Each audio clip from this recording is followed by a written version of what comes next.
හරි ලස්සන IQ ප්‍රශ්නයක් අරගෙන ආවා.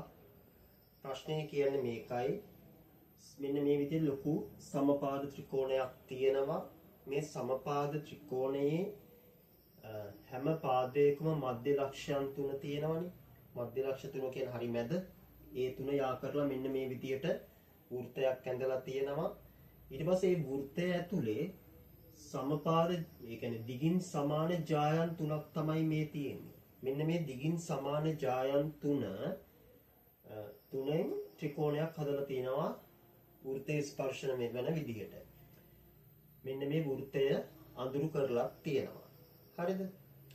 අපෙන් දැන් අහන ප්‍රශ්නය මොකද්ද? ප්‍රශ්නය තමයි අපි හොයන්න ඕනේ මෙන්න මේ අඳුරු කළ කොටසේ වර්ගඵලය. එහෙම නැත්නම් මෙන්න මේ කුඩා ත්‍රිකෝණයේ වර්ගඵලය මෙන්න මේ ලොකු ත්‍රිකෝණයේ වර්ගඵලයෙන් කී ගුණයක්ද?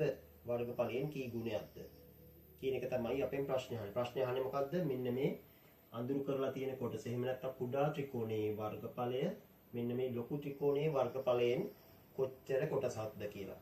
දැන් වීඩියෝ එක නවත්තලා උත්තරේ ගන්න try කරන්න. try කරලා පිළිතුර කමෙන්ට් කරන්න. try කරලා බැරි වුණොත් වීඩියෝ එක දිගටම කන්ටිනියු කරලා බලන්න. වීඩියෝ එකේ පැහැදිලි කරනවා කොහොමද මේකට උත්තරේ ගන්න කියලා. try කරපු අයත් මම ගත්ත විදිහට උත්තරේ ගත්තේ කියලා බලන්න වීඩියෝ එක කන්ටිනියු කරලා බලන්න. හරිද? මේමයි හදන්නේ. මම හදන්නේ මේ බලන්නකෝ. මේක ලොකුවට ජ්‍යාමිති අනම්මනම් දාලා හදන්න යන්න එපා. මේක ඇස්පෙනි මට්ටමින් ගන්න පුළුවන්. මම කරන්නේ මට දෙයක් පේනවා. මම පොඩි සිද්ධියයි කරන්නේ. මම කරන්නේ මෙන්න මේ ත්‍රිකෝණේ කරකවනවා. කරකවන්නේ කොහොමද? මෙන්න මේ ලක්ෂය මෙතෙන්ට එන්න, මේ ලක්ෂය මෙතෙන්ට එන්න, මෙන්න මේ ලක්ෂය ත්‍රිකෝණී ලක්ෂ්‍ය තුන මෙන්න මේ විදියට ඔය තුනට එන විදියට මම ඔය සමපාද ත්‍රිකෝණය කරකවනවා. කරකවපුවාම එන්නේ මොකද්ද? මෙන්න මෙහෙම ත්‍රිකෝණයක් එනවා කියලා ඔයාලට තේරෙනවද? මේ ත්‍රිකෝණය ඇතුලෙන් කරකුවා. කරේ එච්චරයි. දැන් මොකද්ද?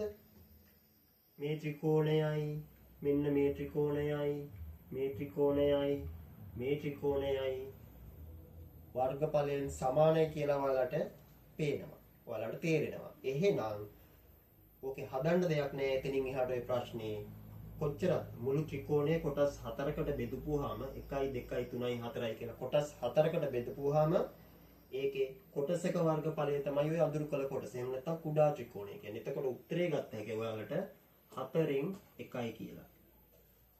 ඔය විදිහට ඔය ප්‍රශ්නෙට උත්තරේ ගන්න පුළුවන්. ඉස්සරහට තියෙන IQ පේපර් වලට අහන්න පුළුවන් ප්‍රශ්නයක්.